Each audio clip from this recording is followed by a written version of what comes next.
Hello, Stephan here with a video about the two German words die Mütze and der Hut, both of which would be translated into English as hat most of the time, but not always.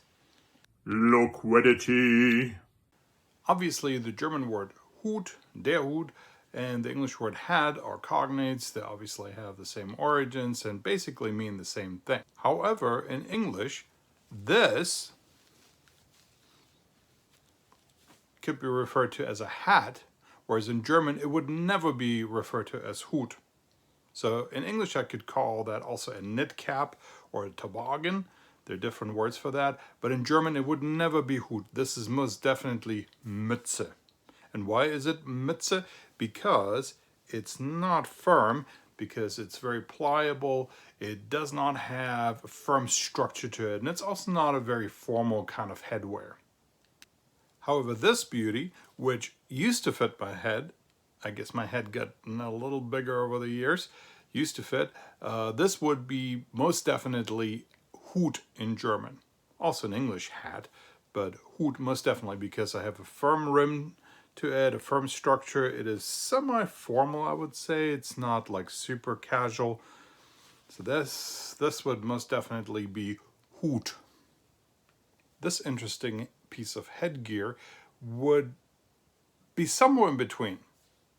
It could be Mütze, it could be Hut, depending on who you're asking. You could actually call it Schlapphut because it does kind of schlop around a little bit. It's not very firm. So this is what I would wear in the garden when I would do yard work and I would just want to be protected from the sun.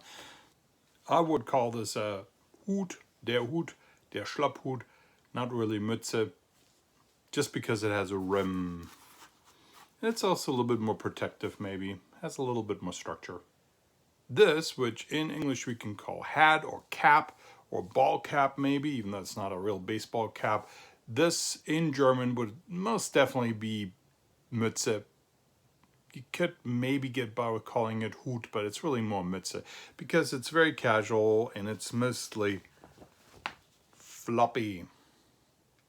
I can think of one exception where English calls something a hat, but German doesn't, and that would be a hard hat. A hard hat is a protective headgear, and that in German would fall under the category of Helm, der Helm, obviously a cognate to the English word helmet. So anything that protects your head and is very firm in structure, that would be der Helm. Here are some examples. Motorradhelm, Ritterhelm, Stahlhelm, Bauarbeiterhelm. I hope you enjoyed this video. If you did, please give it a like and check out my other videos. If you enjoy them as well, consider subscribing to my channel if you haven't done so already.